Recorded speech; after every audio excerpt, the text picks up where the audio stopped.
I just wanted to point out the lack of rainfall that we had this spring. It's been abnormal. We're in summer now, and we got a little thunderstorm yesterday, but we just didn't have a lot of rainfall this spring. And these are the hickory nuts that are falling from the trees now. Look at the size of those. Now this is the size of a normal hickory nut that falls. Stark difference. Just goes to show the toll that the lack of rainfall this spring it's having on some of the plants and trees this year.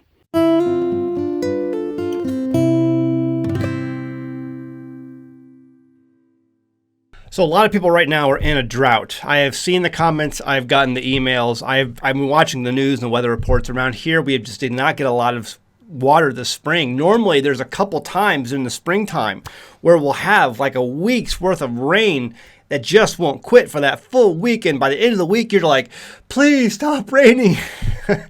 But we didn't get any of that this spring. I mean, we usually get about 50 inches a year of rain a year, and or thereabouts. You know, some give or take, sometimes more, sometimes less. But around 50 inches, that's a lot of rain.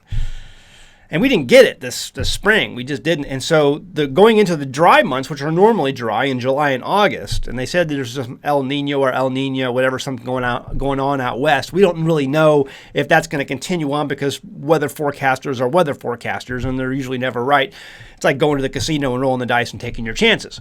All that to say, we're going into the dry months of summer, the dog days of summer. And what do you do about watering? How much do you water the garden? How much do you water your plants? What's too much? What's not enough? Because you can really give your plants too much water. It only takes a gardener who's been doing this for a few years to get that. Before we get started here, just a quick, I'm going to read one of the comments that I got from a video recently. It says, I bought an American Homestead pack. This is from the clearwatervalleyfarms.com, where I tell people to buy their seeds. And I'm not getting any kickbacks from this, okay? I just want to support a good family-based company and not one that supports crazy voodoo stuff out there. Okay, I did an experiment with the seeds, and the seeds I bought from Walmart. There is no comparison. Walmart seeds barely came up. The Homestead pack sprouted first and is going to have a good harvest. Some of the Walmart seeds that did sprout died off within a couple of weeks. I will definitely be ordering from them again next year. Thank you so much. It's the Van Hift family, I think. That's clearwatervalleyfarms.com. You can find them, just clearwatervalleyfarms.com. Google them, search for them up, just type in that address, and you can buy the American Homestead seed pack from them. I have had also good results. I got a lot of stuff in my garden growing from them this year, and it's doing fantastic. So, all right, how much am I watering my garden? Right now, my stuff is dry. I'm watering twice a day, okay? A lot of my tomato plants, you go out there and you're seeing leaf curl. And usually, not always, usually leaf curl, if it's not accompanied by other things like spots and browning and yellowing and all this other stuff, if it's just leaf curl and it's curling upwards, usually that's a sign of not getting enough water. It could be other things, it's not definite, but a lot of times that's what it is. And with it being so hot lately, it's been just so hot. I'm doing this video in the morning because if I do it in the afternoon, I'm just sweating. I don't have air conditioning in my house. But it's very comfortable right here, right now. So if you see that leaf curl, that's a good indication that you need to water. When it's this hot, when it's triple digits, you need to water your plants. And sometimes morning and night, try not to water your plants in the middle of the day. Water them when they're the least stressed, when they can drink that water comfortably in the morning time before the sun hits them. Or not like before sunrise, but I mean like before the sun's like over the top of them bearing down on the plant. Do not water your plants from above. Water them from the base, and then water them in the morning and in the evening as the sun is starting to go down a little ways, like in the before sunset. You don't have to be out there in the dark. But, I'm not out there in the dark. I do it like around, 7 or 8 in the morning, and then like sun goes down late this time of year. So I'm out there about maybe 7 o'clock, 8 o'clock at night, before the sun goes down, just giving them, a pint of water. How much water? It just depends on the plant. Some plants I'm watering twice a day, morning and night. Some plants I'm watering just once a day. At this type of heat, with this type of dryness, I am watering almost once a day. Sometimes I'll skip a day depending. what plant it is. You kind of have to do your own research. It's going to depend on your soil type. It's going to depend on so many factors, your environment, what's going on around you. It's going to depend. So it's hard for me to give a hard answer. All I can do is that wisdom comes from experience. I've said it many times. You just got to get out there and see what is happening. And you learn. Every year you learn. And so my tomatoes right now are getting water morning and evening. Okay. My pepper plants, morning and evening. Some of my stuff that I'm working on right now, like my squash plants and my okra, morning and evening. My beans, I'm maybe doing it once a day, once every other day. I'm just kind of playing it by ear and seeing how things go. My onions are bulbing up nicely right now, but my stalks are all still straight up, so most of them. And so I'm giving them a little bit of water, and that they're putting that into the bulbs. So I'm trying to do those like once every other day or once a day. It just depends. It just depends on your soil conditions and how you've manicured your soil and how you've built up your soil, or if you've not built it up at all. It just depends. That's the bottom line. You're going to have to go with it. But yes, your plants are going to need more water in the dog days of summer. So do not neglect your plants. They're out there saying, please give me water. This one, next comment is from Ozark Bear. It says, can you do a segment on watering the garden, like show specifically how much water you put on each plant and how often? Do you hand water or drip line? My wife overwaters everything and won't listen to me, but if she sees the same advice on an influencer video, she'll be more likely to listen. She can drain our 250-gallon tank in a month. Or I'm sorry, 2,500-gallon tank in a month, and I know we have less plants than you do. Thanks. Yeah, I've got about 1,000 gallons, a little more than 1,000 gallons, I think, for all summer long, and that should last me from July to August. Now, it's been drier than normal lately, so I'm probably gonna that we'll see how that works out. But I'm using a lot of my tank earlier than July, because we're not into July yet, and it's already really dry. But I don't want to get in trouble with your wife here. So, but yeah, that's 2,500 gallons. Is a lot of water. You should be going hold off on that. Here's the deal. If you overwater your plants, number one, you're going to overwater your plants, but number two, you're going to cause fungus and disease issues to likely rise in your garden. Okay, your garden does not need to be a swamp. Okay, I know it's hot out there, but you don't want to overwater things. A drip line, listen, we're going to talk about something at the end of the video, but I want to let you know, I had a company contact me. I get a lot of companies that contact me, want me to push their products, and a lot of them, almost all of them, go in the wastebasket. I recently, just the other day, had two companies over the last couple of days contact me, wanting me to review their water drip line and irrigation systems. I do not do that, mostly because I see it as a giant install headache, and Here, let me go this way with this. I see it as a giant install headache, number one. Number two, most of these things are a bunch of cheap crap from China. Okay, they break easy, they don't last. You might put it in for one season, it might work okay. You might get 2 seasons out of it, but they're not built very well. They're not built to my standards. And not because I know this, because I've seen other people use them and they tell me.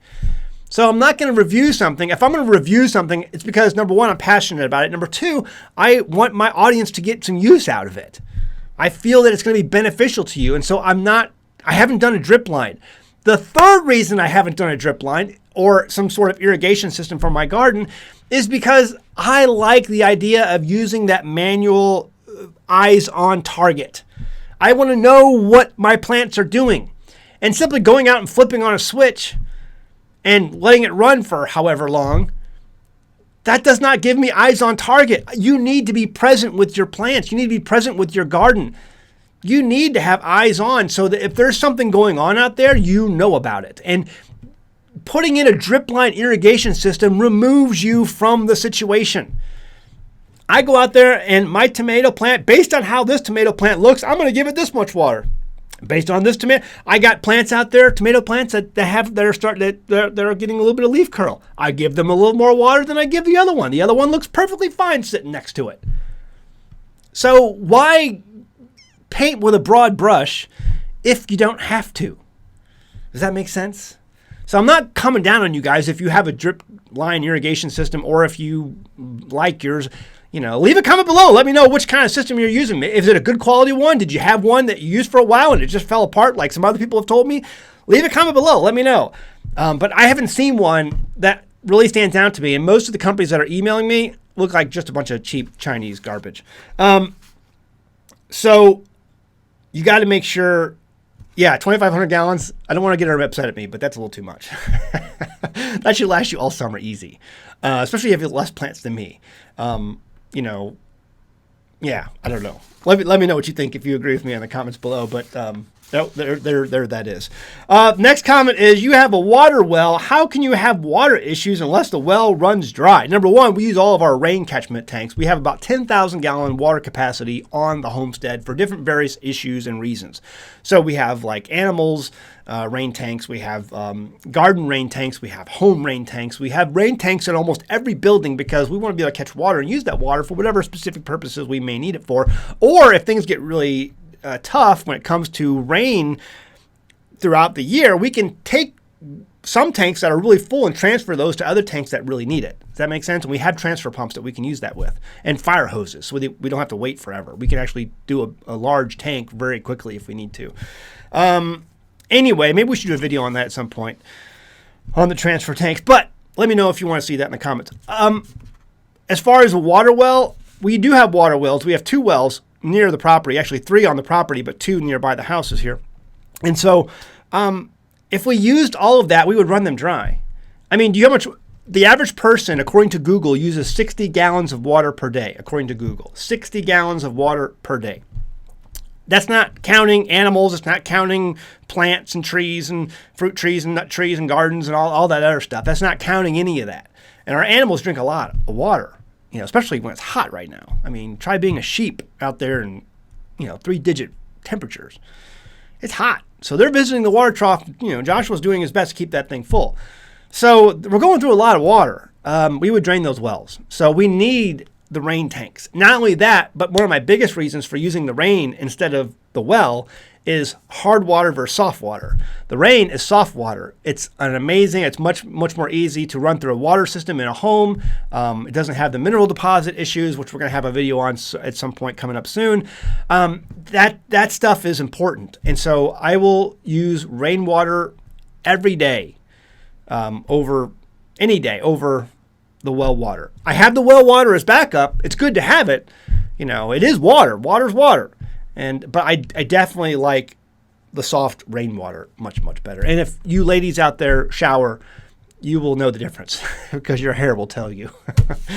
Okay, here's the deal. I want to talk about something that's important to me because like the whole drip irrigation things that are going on. I mean, everyone talks about that. I get offers for companies who send me that stuff and it's cheap garbage. Most of this stuff, I get companies that message me wanting me to review their what's those vaping machines?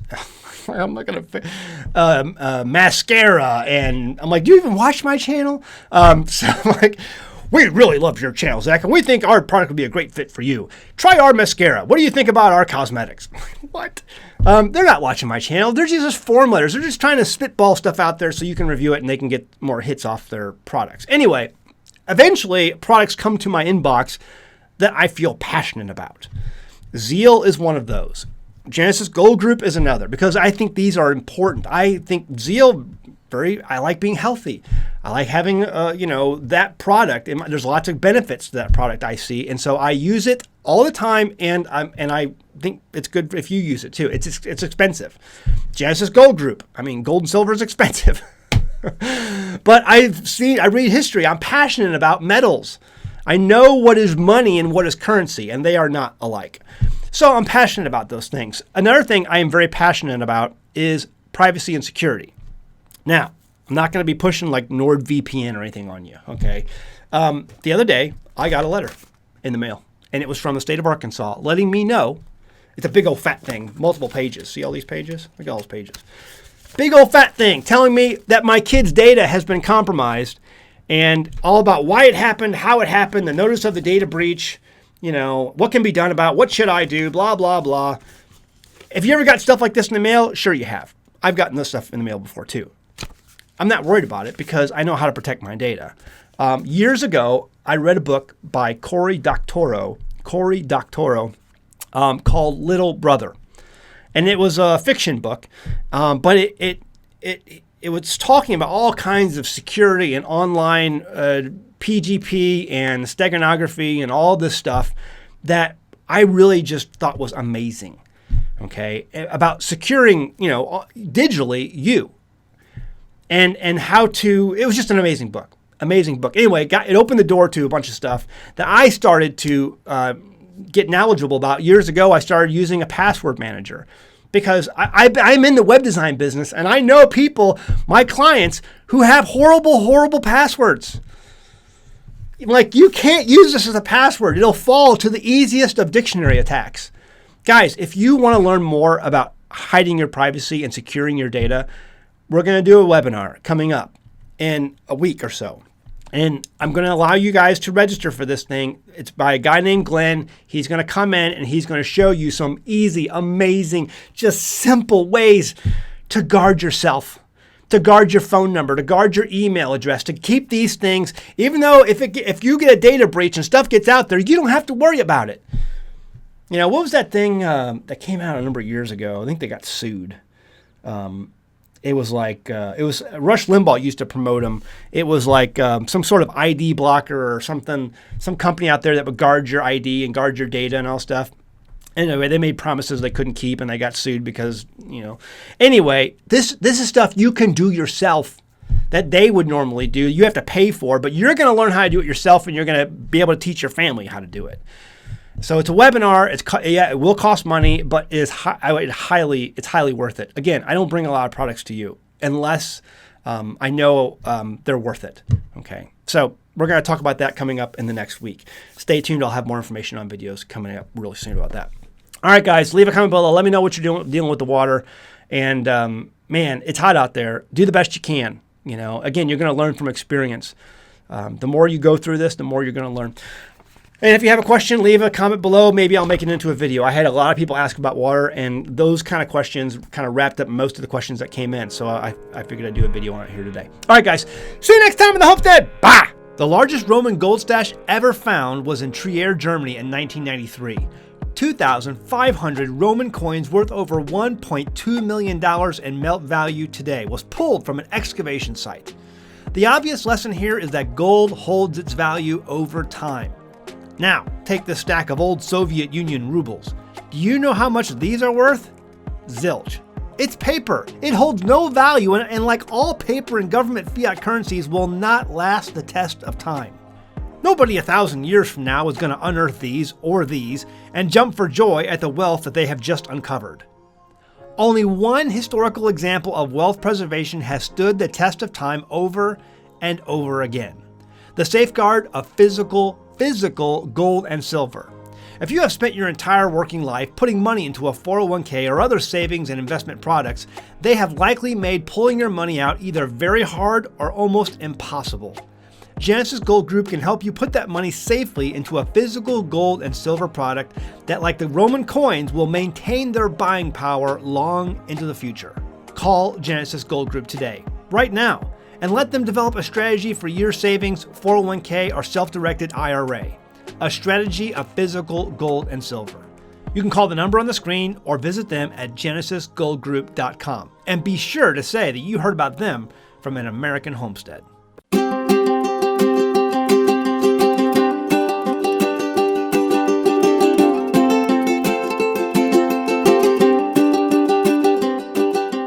Hey guys, did you know you can become a patron of an American Homestead? They get access to private videos, and we send them gifts from the homestead that we make here on the homestead. And we also enter our patrons into special giveaways that are only available to them. And before you go, please check out these other great videos. Go ahead, click. Oh wait.